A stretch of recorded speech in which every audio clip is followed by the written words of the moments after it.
जादुई साड़ी का जादू। अंकिता और सुष्मिता दो जुड़वा बहनें हैं। वो दोनों जुड़वा बहन अपने बूढ़ी माँ के साथ एक छोटे से गांव में रहती है। बचपन से ही अंकिता बहुत अच्छी लड़की थी। उसकी स्वभाव बहुत अच्छा था। वो लोगों के साथ बहुत अच्छे से बात करता था और पढ़ाई में भी अच्छा था। दूसरी तरफ सुष्मिता वो अपनी बहन से पूरी तरह से अलग थी। उसे ये गरीबी भरी जिंदगी बिल्कुल पसंद नहीं थी। सुष्मिता एक लालची लड़की थी। वो कभी भी किसी की मदद नहीं करती थी और हमेशा अपने बारे में सोचती थी। एक दिन अचानक अंकिता और सुष्मिता की माँ बीमार हो जाती है। उसकी माँ दोनों को बुलाकर बोलती है, सुनो मेरी दोनों बेटी, मुझे लगता है मेरा समय आ चुका है। अब मैं और ज्यादा दिन तक जिंदा नहीं रह सकता, इसलिए अब तुम दोनों को ही एक साथ एक दूसरे का साथ देना पड़ेगा। तुम्हारे पिता पहले ही हम सबको छोड़कर जा चुके हैं। अब मैं भी जा रही हूँ।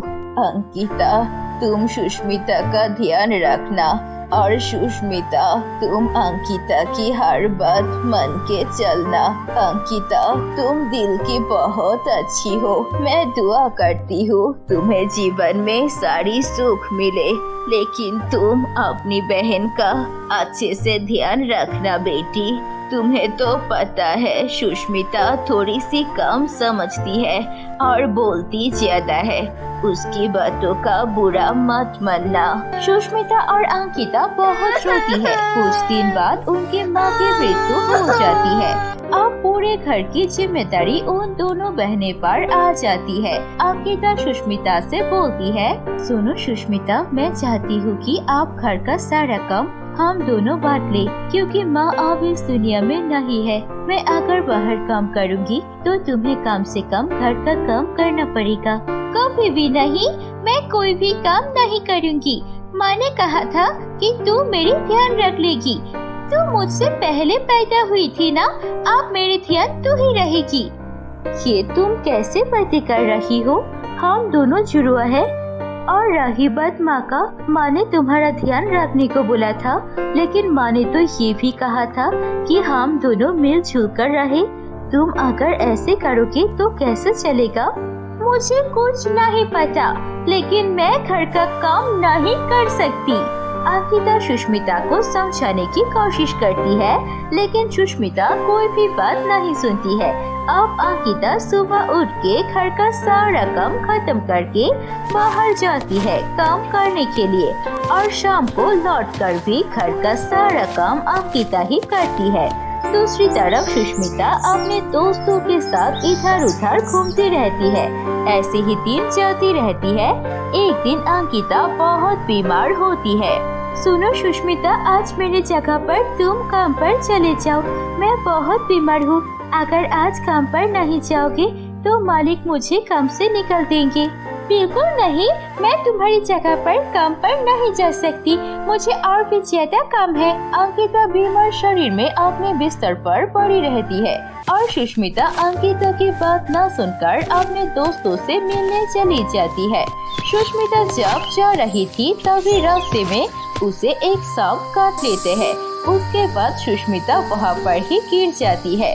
अरे मुझे कोई बचाओ, मुझे सांप ने काट लिया है। सुष्मिता का पूरी शरीर नील पड़ जाती है और वहाँ पर बेहोश हो जाती है। आसपास कोई नहीं था जो उसकी मदद कर सके। दूर आसमान में एक परी सुष्मिता को देख लेती है। अरे ये तो एक लड़की है, लगता है इसे सांप ने काटा है। मुझे उसकी मदद करनी चाहिए। ऐसा सोच के परी सुष्मिता के पास जाती है और उसे लेकर अपने घर चली आती है। घर आने के बाद परी सुष्मिता को एक जादुई काढ़ा पिलाती है। काढ़ा पीते ही सुष्मिता उल्टी करने लगती है और उल्टी के साथ उसके सारे शरीर से जहर बाहर निकलती है। सुष्मिता अपने आप को जिंदा देखकर और अपने सामने परी को देखकर मन ही मन सोचती है, अरे ये तो परी है। अगर मैं इसे अपना दुख भरी कहानी सुनाऊं तो ये मुझे जरूर मदद करेगी। ऐसा सोचकर सुष्मिता के मन में लालच आ जाती है। क्या हुआ, तुम ठीक तो हो ना? तुम जंगल में बेहोश थी, इसलिए मैं तुम्हें अपने घर लेकर आया। चलो मैं तुम्हें तुम्हारे घर छोड़ देता हूँ। सुनिए परी, आप तो किसी की भी मदद कर सकती है। मेरी माँ बहुत बीमार है और मेरी बड़ी बहन मुझ पर बहुत अत्याचार करती है। आप थोड़ी सी मेरी मदद कर सकती हो क्या? मुझे बहुत मेहनत करना पड़ता है। सुष्मिता की झूठ सुनकर परी उसकी बातों पर विश्वास कर लेता है और परी जादू से साड़ी प्रकट करती है और बोलती है, सुनो, ये एक जादुई साड़ी है। इस साड़ी से तुम जो भी मांगोगे, ये साड़ी से तुम्हें वही मिल जाएगा। लेकिन हाँ, तुम कभी भी इस साड़ी का गलत इस्तेमाल मत करना। परी की ये बात सुनकर सुष्मिता बहुत खुश हो जाती है और वो खुशी खुशी परी की दी हुई जादुई साड़ी लेकर घर वापस आ जाती है। घर आने के बाद वो अपने आप को उस जादुई साड़ी पहनकर आईने में देखती है। अरे, ये जादुई साड़ी तो देखने में भी बहुत खूबसूरत है। मैं तो कितनी खूबसूरत लग रही हूँ। आज से इस गाँव में सबसे ज्यादा शक्तिशाली इंसान मैं हूँ। मैं सभी को अपने गुलाम बना के रखूंगी। ऐसा कह के सुष्मिता गाँव के बाजार में जाती है और सभी लोगों को बुलाकर बोलने लगती है, सुनो गाँव वालों, आज से तुम सभी लोग मेरे हुक्म मानोगे और मुझे इस गाँव की रानी की तरह रखोगे। अगर ऐसा नहीं करोगे तो तुम लोगों के साथ अच्छा नहीं होगा। सुष्मिता की सारी बातें सुनकर सभी लोग हंसने लगते हैं। सुष्मिता की बहन अंकिता भी बीमार हालत में वहाँ पर आती है और सुष्मिता को ऐसा करते हुआ देखकर बोलती है, अरे सुष्मिता, क्या कर रही हो? जल्दी से नीचे आओ और घर चलो, तुम भी ना कुछ भी करती हो। सुष्मिता सबको ऐसे बातें करते देख बहुत गुस्सा होती है। सारी, मैं चाहती हूँ अभी के अभी यहाँ पर एक जादुई डायन प्रकट हो जाए। इतना कहते ही वहाँ पर एक जादुई डायन प्रकट हो जाती है। डायन को देखकर गाँव वाले डर जाते हैं और अंकिता भी चौंक जाती है। सुष्मिता बोलती है, अगर कोई भी मेरे बात नहीं मानेगा तो मैं इस डायन से उसकी जान ले लूंगी।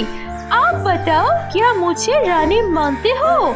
उसके बाद सारे गाँव वाले डायन के डर से सुष्मिता को रानी जैसे रखने लगते हैं। उसकी हर बात मानती थी। सभी लोग उसके लिए अच्छा खाना और कपड़ा दे देते थे, लेकिन सुष्मिता साड़ी का गलत इस्तेमाल करती है। इसीलिए सुष्मिता की वो डायन ज्यादा दिन तक उसकी बात नहीं मानती है। कुछ दिन बाद सुष्मिता उस डायन के साथ बहुत ज्यादा बुरी व्यवहार करने लगती है और एक दिन सुष्मिता उस डायन पर भी भड़क जाती है और उसे डांटने लगती है, तू कैसे डायन है? तुझसे तो कोई काम ठीक से नहीं होता है, बकवास कहेगी। ये सब सुन के वो डायन को बहुत गुस्सा आता है और वो गुस्से में आकर सुष्मिता को मार डालती है। उसके बाद वहाँ से परी के पास चली जाती है। सुष्मिता को ऐसे मरा हुआ देखकर सभी लोग चौंक जाता है। अंकिता बहुत रोती है। तभी वहाँ पर जादुई परी आती है। परी ये सब कुछ देखकर और गाँव वाले से सब कुछ सुनकर बोलती है, अच्छा तो ये सब हुआ है? मैंने सुष्मिता से पहले ही कहा था कि जादुई साड़ी का गलत इस्तेमाल मत करे। उसने साड़ी का गलत इस्तेमाल किया, इसलिए उसके साथ ऐसा हुआ। अब मैं कुछ नहीं कर सकती। उसके बाद परी वो जादुई साड़ी अंकिता को दे देती है। क्योंकि अंकिता बहुत अच्छे स्वभाव की थी, इसीलिए वो उस जादुई साड़ी का अच्छे से इस्तेमाल करती है और सारे गाँव वालों के साथ मिलकर खुशी खुशी रहने लगती है। तो दोस्तों, कैसी लगी आपको हमारी ये कहानी? अच्छी लगी है तो इसे लाइक कीजिए, कमेंट करके हमें बताइए आपको कहानी कैसी लगी और अपने दोस्तों के साथ भी शेयर कीजिए ये कहानी। अगर ऐसी और कहानी देखनी है तो प्लीज सब्सक्राइब कीजिए हमारे चैनल पर। हम ऐसे मजेदार कहानियाँ और लाएंगे।